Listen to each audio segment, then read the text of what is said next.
Je vous invite à prendre votre Bible et à regarder avec moi dans Ésaïe chapitre 37. C'est mon texte pour ce message, Ésaïe 37. Et j'ai intitulé ce message « La défaite de l'ennemi ».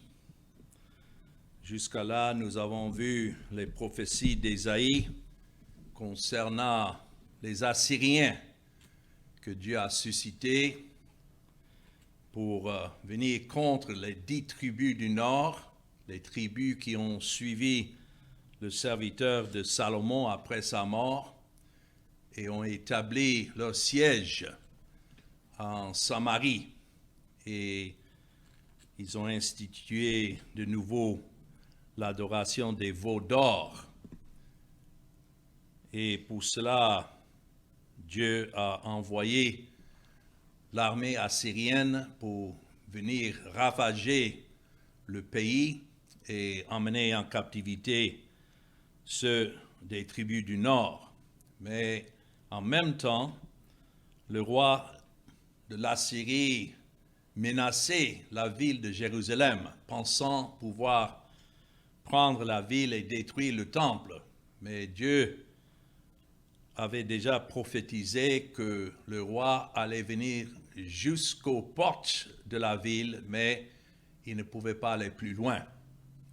Et cela pouvait peut-être étonner les gens d'entendre cela, parce que la dernière fois, dans le chapitre 36, nous avons vu jusqu'à quel point les envoyés de l'armée assyrienne étaient à la porte jusqu'aux murailles où ils ont menacé et même se sont moqués du Dieu d'Israël, comme si ils tenaient le pouvoir dans leurs mains de faire ce qu'ils voulaient. Alors, c'était en face de ces menaces, c'était Ézéchias qui était le roi de Juda à l'époque, à son talent, et quand ils ont informé Ézéchias de ces menaces, nous avons vu dans le verset 21 du dernier chapitre 36, Ésaïe, « Mais ils se turent et ne lui répondirent pas un mot, car le roi avait donné cet ordre, vous ne lui répondrez pas. » Ça, c'est une bonne leçon pour nous face aux menaces de ce monde, contre Christ et contre l'Évangile, dans ces moments où nous pourrions être aussi persécutés, menacés par les gens de ce monde, par ceux qui s'opposent, même surtout parmi les religieux de nos jours qui s'opposent à ce message distinctif de Christ, qui donne à Christ toute la gloire dans sa personne et sa mort. Lorsque les gens nous menacent, nous n'avons pas besoin même de dire un mot, parce que la Bible dit tout. Et nous sommes sûrs que c'est Christ qui défendra son œuvre. Tout ce qu'il est venu accomplir, il assure le succès. Ce n'est pas à nous de mettre notre main là-dessus pour essayer de gagner le terrain. Non, c'est Dieu qui fait avancer son évangile comme il veut, où il veut et par qui il veut. Mais nous prenons maintenant dans Ésaïe 37, et Dieu voulant, nous allons parcourir tous ces chapitres. C'est un peu long, mais puisque c'est toute une histoire qui est lignée, je voudrais tenter quand même de faire quelques commentaires sur chaque verset de ce chapitre. Donc ici, dans les versets 1 à 5, nous voyons la réaction immédiate d'Ézéchias, le roi de Juda, en entendant les paroles de Rabshakeh.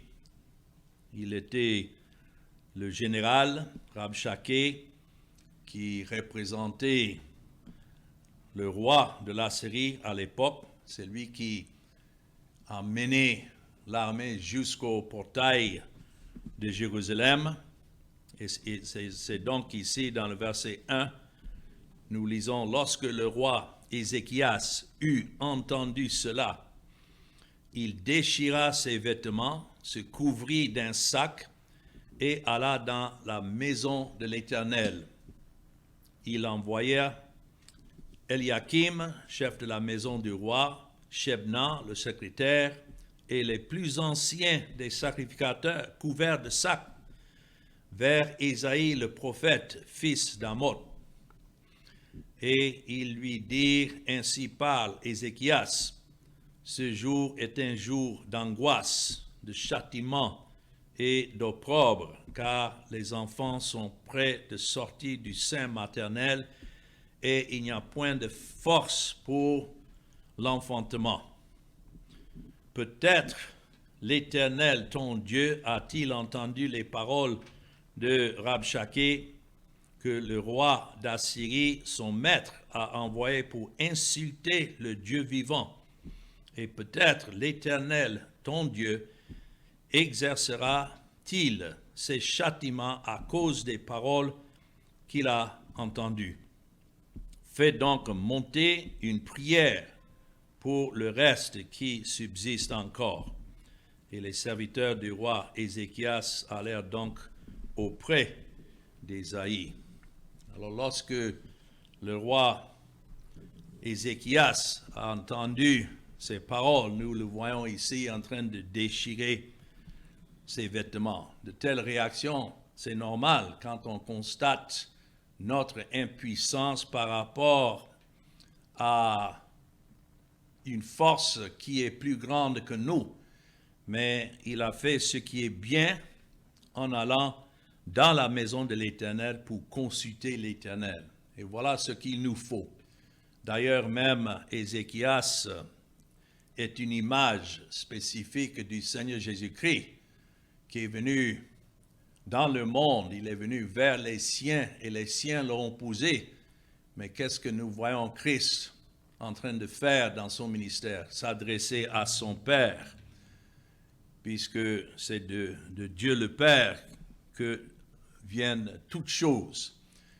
Et nous voyons cela, que ce soit l'ennemi, bien que ce soit ceux qui lui appartiennent. Heureusement, c'est Dieu qui dirige toutes choses. Alors nous voyons Ézéchias en train de s'humilier devant le Seigneur. Et voilà une bonne leçon pour nous tous, de nous recommander à Dieu, quelle que soit l'opposition, sachant que rien ne peut toucher à un de ceux qui appartient au Seigneur, si ce n'est ce qui vient de la main du Seigneur lui-même. Oh, d'avoir cette vue des choses. Mais c'était un temps de désespoir quand même. Et même pendant un temps où les enfants étaient en train de naître, nous voyons le désespoir dans le verset 3. Les enfants sont près de sortir du sein maternel et il n'y a point de force pour l'enfantement. Ça, c'était à cause du siège que l'armée assyrienne avait assiégé la ville et avait l'intention de complètement rendre les gens par la faim, d'empêcher ceux-là de manger, de complètement dépouiller les gens jusqu'à ce qu'il n'y ait plus de force. C'est dans ce sens-là nous pouvons comprendre la situation. Une femme tellement épuisée par le travail qu'elle ne pouvait même pas achever l'accouchement. Donc, il était probable en ce cas-là que la mère et l'enfant ensemble mouraient. Mais, quelle que soit la gravité de la situation, c'est ainsi dans les versets 6 et 7, nous voyons les paroles d'assurance d'Ésaïe au roi Ézéchias.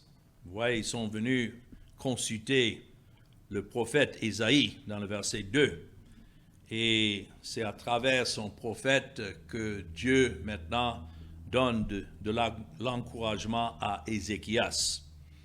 C'est écrit dans le verset 6, et Ésaïe leur dit, « Voici ce que vous direz à votre maître.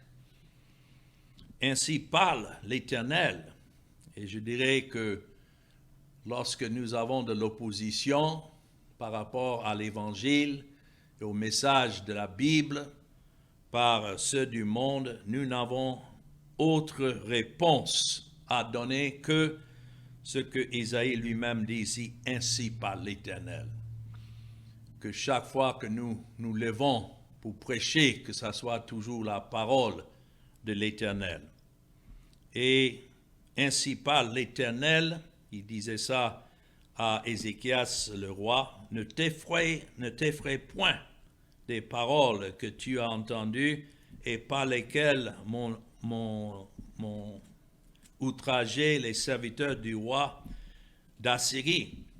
Je vais mettre en lui un esprit tel que sur une nouvelle qu'il recevra, il retournera dans son pays et je le ferai tomber par l'épée dans son pays.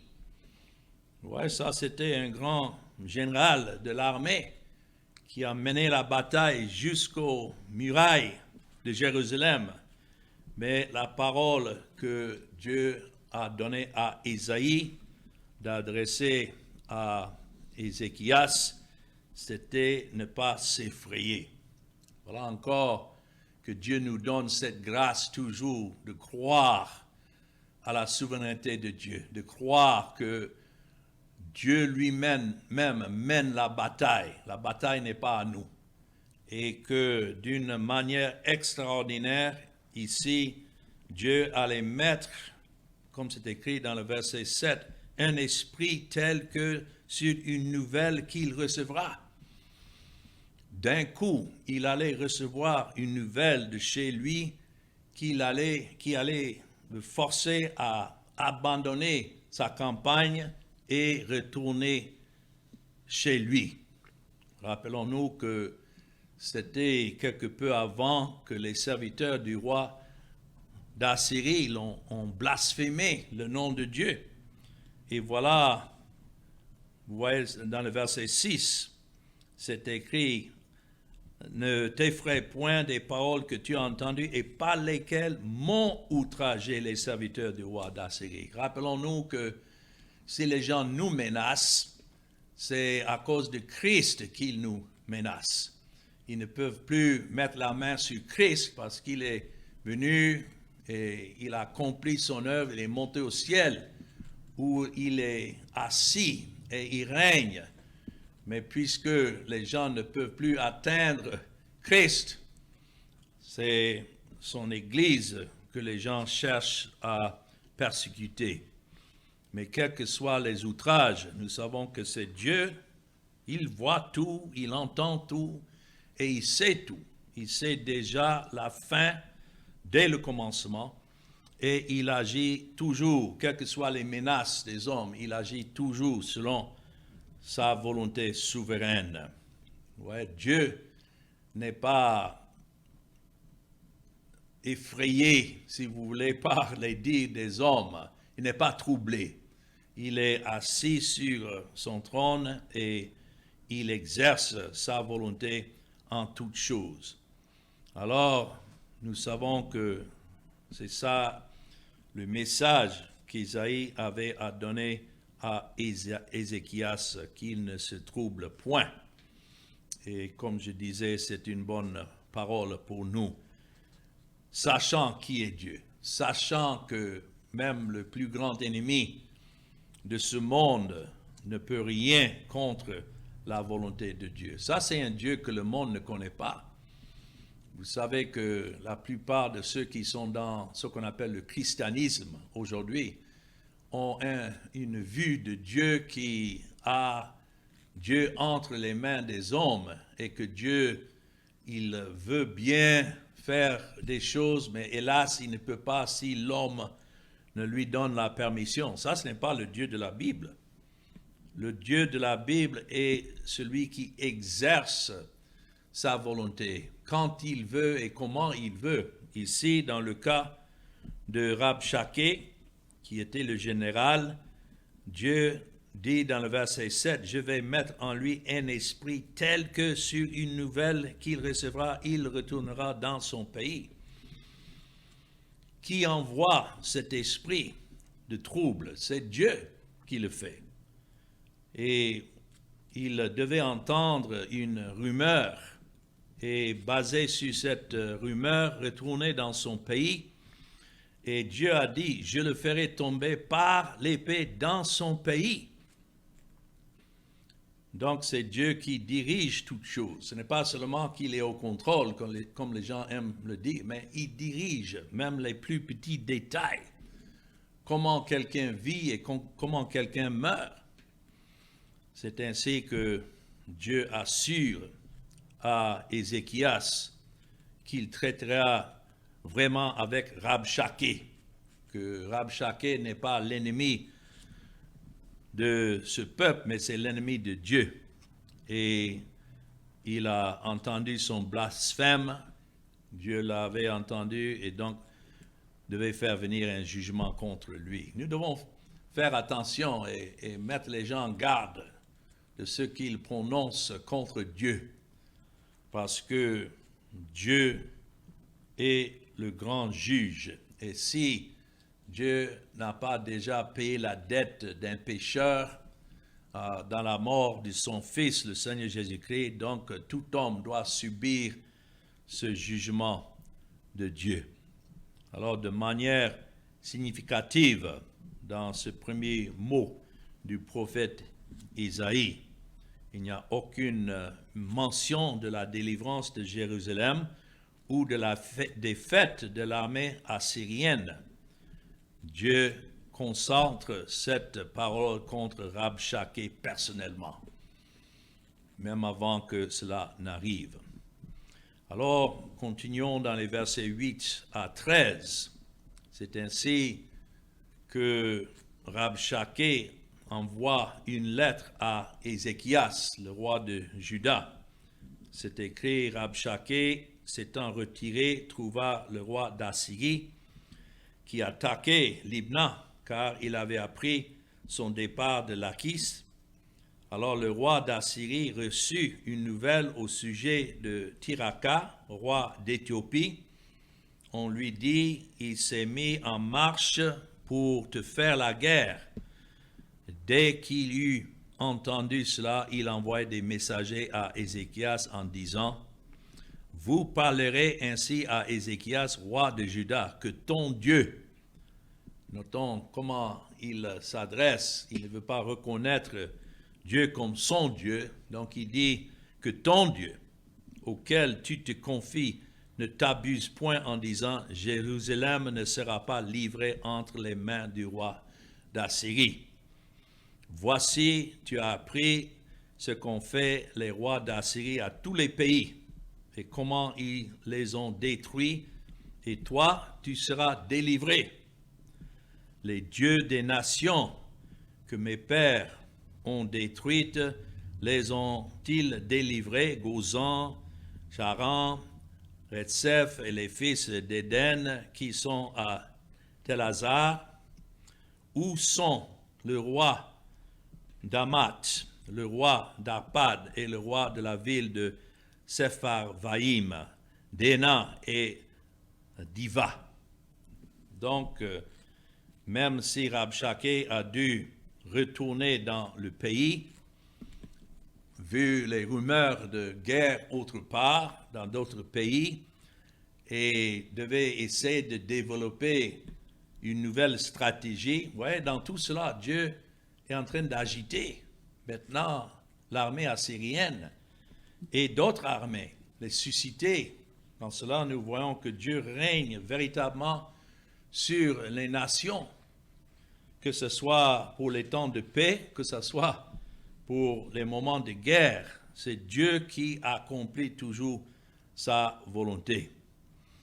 Et donc, Rabshakeh est retourné à trouver le roi d'Assyrie en guerre contre Libna. Cela devait sembler à Ézéchias comme l'accomplissement de la promesse de Dieu par le prophète Ésaïe, mais ce n'était que le début de l'accomplissement.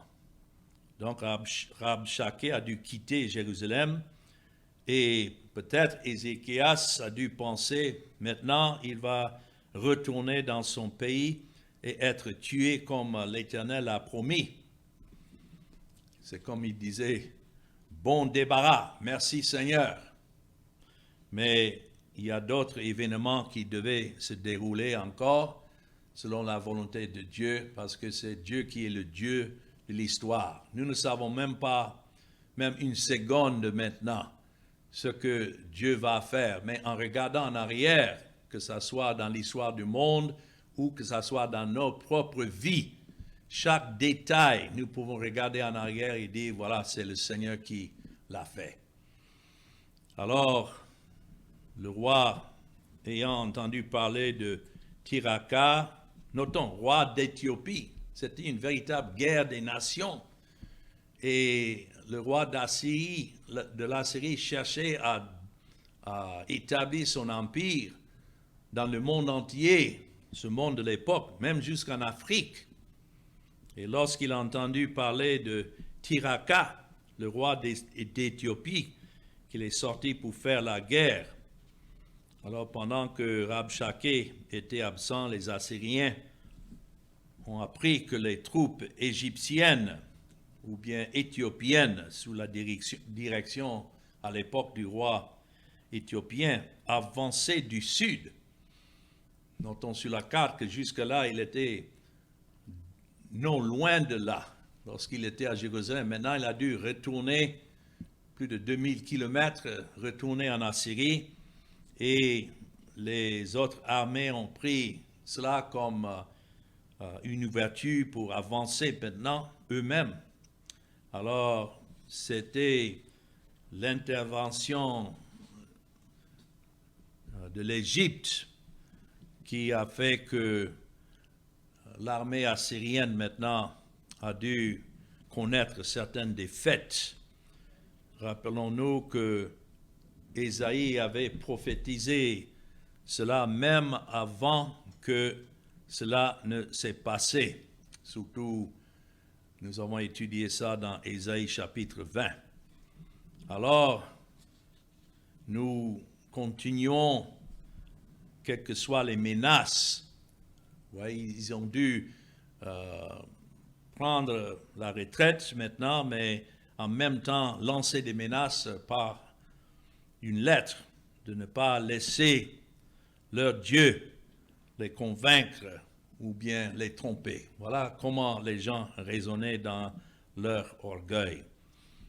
Donc, c'est ainsi que nous voyons encore une prière d'Ézéchias dans le verset 14 jusqu'au verset 20. C'est par ça que nous voyons comment Dieu ordonne non seulement les événements, mais il ordonne aussi les prières de son peuple, qu'ils adressent ces prières à lui, sachant que c'est lui qui dirige toutes choses. Je sais qu'il y a d'autres qui se moquent, disant, oh, mais si vous croyez effectivement que Dieu est souverain et qu'il accomplit ce qu'il veut, pourquoi alors prier?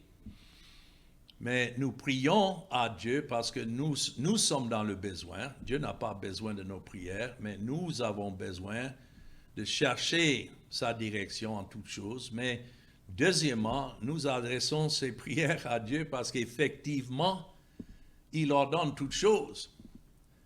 Si Dieu lui-même n'était pas souverain, alors pourquoi même adresser des prières à lui? Alors, ici, verset 14 nous dit que Ézéchias a pris la lettre de la main des messagers et l'a lue. Et encore, puis il monta à la maison de l'Éternel et l'a déployée devant l'Éternel. Oh, que nous puissions apprendre nous-mêmes à vivre de cette manière, comme le Seigneur Jésus lui-même. Il était Dieu dans la chair, mais il a dû apprendre l'obéissance par les choses qu'il a souffertes. Et donc, en chaque situation, il s'adressait à son Père. Et il a fait en tant que substitut pour son peuple, parce que nous sommes faibles. Même dans le jardin avant d'aller à la croix, la veille d'aller à la croix, lorsque Christ est allé dans le jardin pour prier et il a dit à ses disciples de l'attendre, ils n'ont même pas pu pour 1 heure de temps veiller avec lui. Il les a trouvés 3 fois en train de dormir.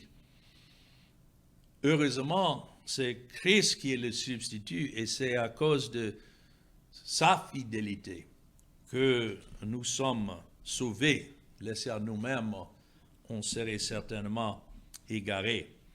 Mais voilà ce qu'Ézéchias a fait. Et verset 15 il dit à qui il adressa 7 prières. Voilà une bonne prière à lire. C'est une prière qui est dans la parole inspirée de Dieu. Les gens aiment aller lire d'autres livres, des témoignages des hommes sur leurs prières. Non, nous avons besoin simplement de nous concentrer sur ces prières qui sont ici dans la parole inspirée de Dieu. Et voilà la prière, versets 16 à 20. L'Éternel des armées, Dieu d'Israël, assis sur les chérubins, c'est toi qui es le seul Dieu de tous les royaumes de la terre. C'est toi qui as fait les cieux et la terre. Est-ce que vous ne voyez pas comment Ézéchias commence cette prière? Parce que toute véritable prière est dirigée par l'Esprit de Dieu. Mais c'est semblable à la prière que Christ a enseigné à ses disciples à prier. Notre Père qui est aux cieux, que ton nom soit sanctifié et que ta volonté soit faite sur la terre comme aux cieux. C'est exactement comme ça il commence, parce que c'est le même esprit en Ézéchias qui est en ceux que Christ a rachetés. Donc verset 17, Éternel, incline ton oreille et écoute. Éternel, ouvre tes yeux et regarde. Entends toutes les paroles que Senchérib a envoyées pour insulter au Dieu vivant. Il est vrai, ô Éternel, que les rois d'Assyrie ont ravagé tous les pays et leur propre pays, et qu'ils ont jeté leur Dieu dans le feu, mais ce n'était point des dieux, c'était des ouvrages des mains d'hommes, du bois et de la pierre, et ils les ont anéantis. Ouais, lorsque Sennacherib a dressé ses moqueries au Dieu d'Israël comme disant, oh, ouais, regardez les autres dieux que nous avons détruits. Ils ont détruit ces nations et ces dieux parce que ce n'était pas le véritable Dieu. On ne peut pas enlever Dieu de son trône et tout en donnant la gloire à leur propre mérite. Ici, Ézéchias reconnaît que ceux-là ont été rendus à la défaite parce qu'ils n'étaient pas véritablement Dieu.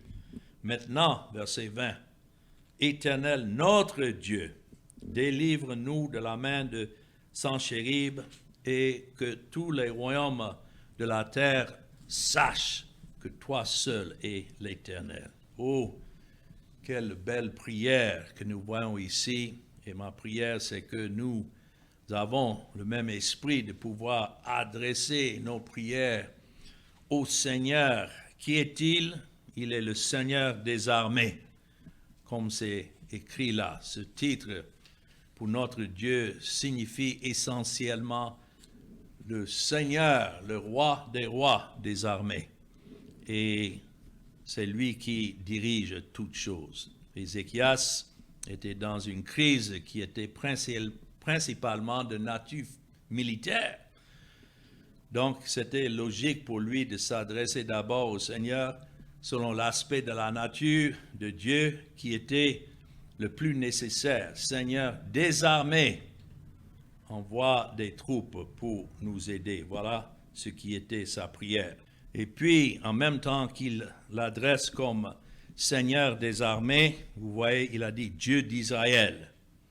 Ce titre pour Dieu rappelait à Ézéchias que Dieu n'est pas uniquement le Dieu du monde, parce que c'est lui qui l'a créé et tout se déroule selon sa providence, mais il est particulièrement le Dieu de son peuple, représenté ici par Israël, que Dieu avait choisi et que Dieu avait établi dans le pays. Donc, voilà les différentes manières qu'Ézéchias s'adresse à Dieu. Ça continue là en disant que c'est lui qui habite entre les chérubins. Et ça, c'est important aussi, le verset 16, parce que les chérubins étaient représentés dans le temple, dans le lieu très saint, là où se trouvait l'arche de l'Alliance, où une fois par an, le sang des veaux et des taureaux était emmené par le souverain sacrificateur et aspergé là-dessus pour que Dieu fasse miséricorde encore pour un an sur le peuple. Donc, le Dieu qui habite entre les chérubins, ça démontre la grande majesté de Dieu. Et quelle que soit la gloire que ces chérubins avaient, néanmoins, les chérubins n'étaient que des créatures créées par Dieu. Les gens ont tendance de vouloir adorer la création de Dieu que d'adorer le Créateur. Et il y a une fascination aujourd'hui, même avec des anges. Mais les anges sont des créatures que Dieu a créées pour sa gloire. Il y en a qui ont chuté, il y en a qui sont élus, que Dieu préserve. Et il habite parmi ceux-là qu'il a préservés, qui n'ont pas chuté. Et c'est pour dire que ces chérubins sont donc à sa disposition pour envoyer, accomplir sa volonté où il veut. Nous ne voyons pas ces anges à l'œuvre aujourd'hui, mais je suis confiant que ces anges sont encore à l'œuvre aujourd'hui, que ce soit parfois à travers des tempêtes, à travers des armées qui sont rendues à la défaite, quelles que soient les armes, les hommes, quel que soit l'événement, Dieu a tout à sa disposition. Et c'est pour démontrer, comme c'est écrit, que lui seul, il est Dieu. Vous voyez comment c'est écrit là, toi seul, tu es Dieu, dans le verset 16, Ésaïe 37. Dieu est un titre simplement pour notre Seigneur, mais le nom Dieu là signifie le grand magistrat. Et il n'y a autre qui est plus puissant que lui. Pourquoi? Parce que c'est lui qui a créé toutes choses. Et c'est ce que Ézéchias reconnaît. C'est toi, verset 16, qui a fait les cieux et la terre. C'est toi qui as fait les créatures. Et c'est toi qui as suscité les armées. Donc c'est lui qui peut en même temps les rendre à la défaite. Donc il demande à Dieu, c'est une supplication. Voilà ce que c'est la prière. Ce n'est pas d'exiger quoi que ce soit de Dieu, mais une supplication. Lorsqu'il dit, verset 17, incline ton oreille et écoute. Comment est-ce que Dieu peut incliner son oreille et écouter la prière des pécheurs? Ce n'est pas n'importe quel pécheur, mais ceux qu'il a choisis et sous qui il a déjà mis son approbation. Et à cette époque, ceux pour qui Christ devait, des années plus tard, venir et payer leurs dettes, ceux-là, il écoute leurs prières. Alors, toutes les paroles de Sennachérib qu'il a envoyées pour reprocher au Dieu vivant l'intention de ce roi était de se moquer de Dieu. Mais dans sa prière, le roi Ézéchias a fait le contraste. Et je dois dire que c'est ce que nous faisons. Quelle que soit la manière d'adorer que le monde fait, nous savons qui est notre Dieu. Et lorsque nous prions, il y a une différence. Nous ne prions pas comme le monde, mais le contraste entre le Dieu vivant et les faux dieux des nations que les Assyriens ont déjà conquises. Ces faux dieux n'étaient pas des dieux. Voilà pourquoi ils ont été détruits. Mais, comme c'est écrit, n'étaient que les travails des mains de l'homme, les ouvrages, verset 19. Tout ce que l'homme établit comme Dieu doit avoir sa fin. Et certainement, nous avons aujourd'hui dans les professions de foi des dieux, pas le vrai Dieu, mais des dieux que les gens ont formés dans leur imagination. Voilà le sens du mot idole. C'est idée. Et donc les gens se forment des idées de Dieu et ils adorent ce Dieu-là, mais ce n'est pas le Dieu souverain. Alors, dans le verset 22 à 35, alors nous voyons la parole de l'Éternel à Rabshakeh. Isaïe ou bien Ézéchias ayant adressé sa prière à Dieu, voilà la réponse que nous avons ici dans ce passage, dans le verset 22. Voici la parole que l'Éternel a prononcée contre lui.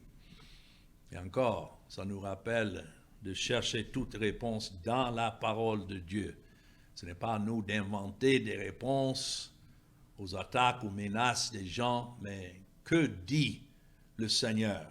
C'est pourquoi nous revenons à la parole, non seulement pour la prédication, mais de nous diriger dans la prière et aussi de savoir répondre à ceux qui nous demandent une réponse. Donc, versets 22 à 35, elle te méprise, elle se moque de toi, la Vierge, fille de Sion, elle hoche la tête après toi, la fille de Jérusalem. Oui, as-tu insulté et qui as-tu insulté et outragé? Contre lui as-tu élevé la voix? Tu as porté tes yeux en haut sur le Saint d'Israël.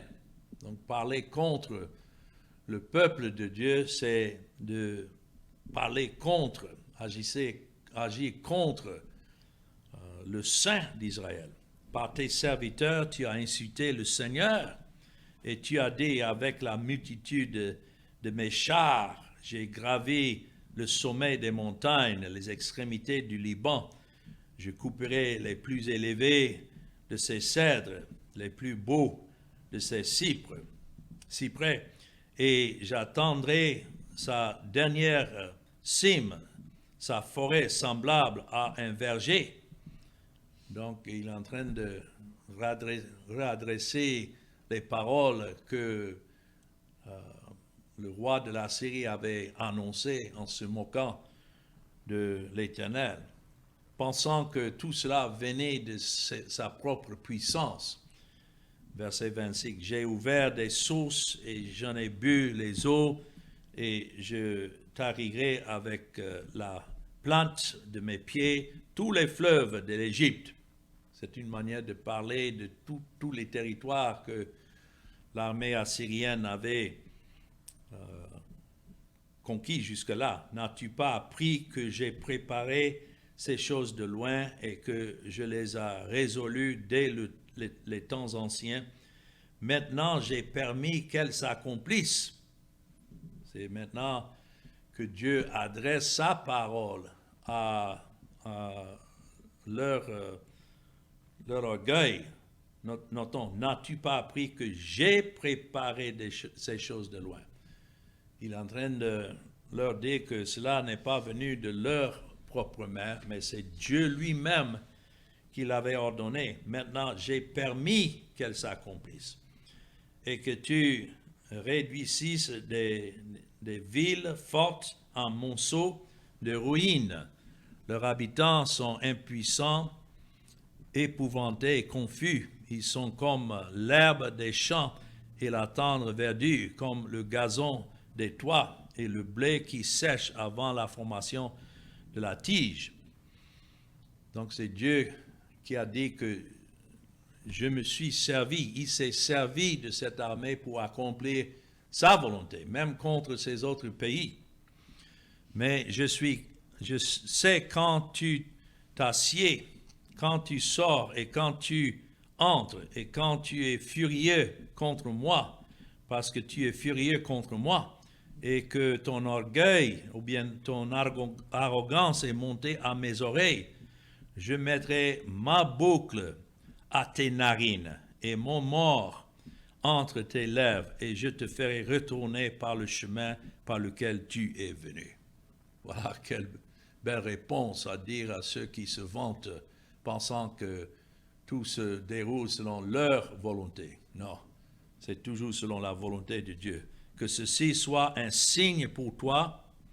On a mangé une année le produit du grain tombé et une seconde année ce qui croît de soi-même, mais la troisième année, vous sèmerez, vous moissonnerez, vous planterez des vignes et vous en mangerez le fruit.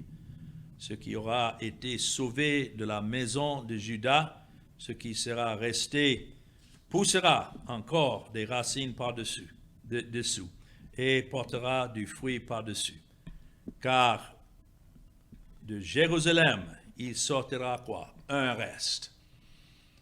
Pourquoi est-ce que Dieu était en train de préserver Juda ou bien Jérusalem? C'est parce qu'il avait déjà annoncé que c'est de cette tribu qui devait venir son fils, le Seigneur Jésus-Christ. Donc c'est pourquoi même il préservait Jérusalem.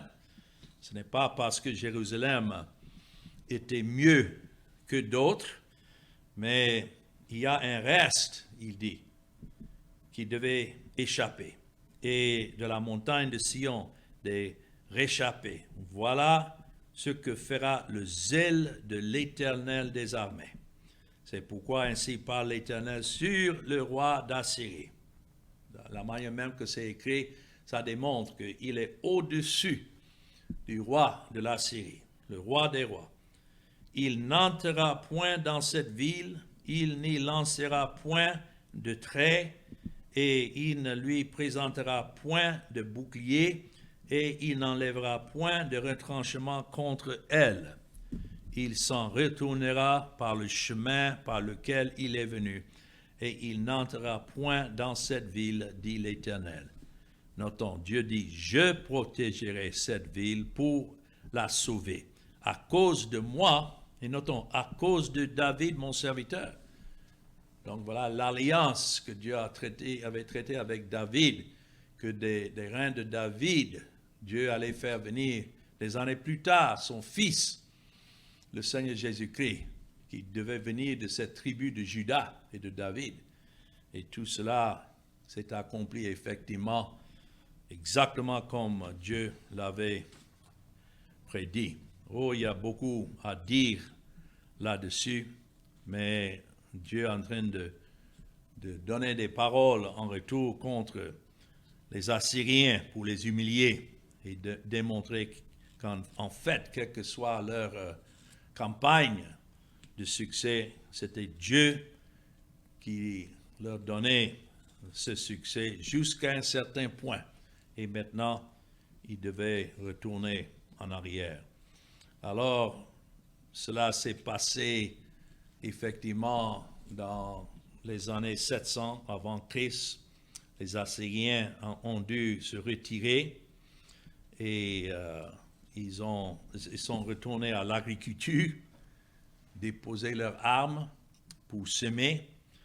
Et donc Dieu avait promis encore une période de grâce où ils allaient profiter de ce temps donné par Dieu pour se rétablir encore dans le pays. Et peut-être pour cela, ils ont imaginé que non, le jugement est fini.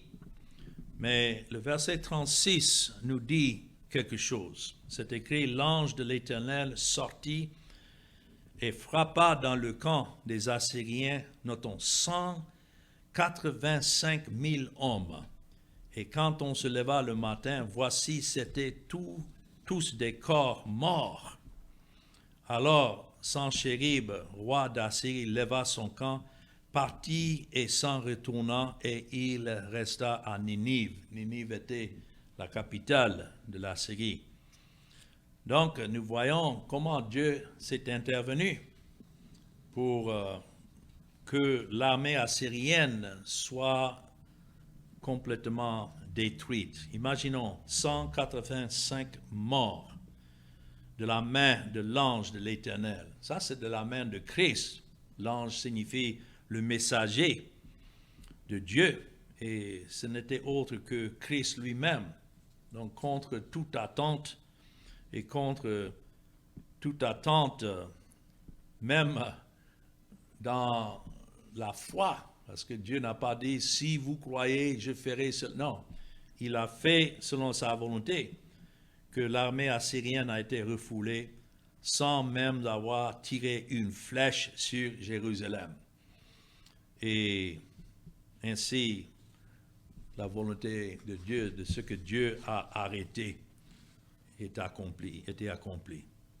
Mais à la fin, lorsque Sennacherib s'est retiré, nous voyons en même temps dans le verset 38, comme il était prosterné dans la maison de Nisroch, son Dieu. Ça, c'est Sanchérib, le roi maintenant de la Syrie.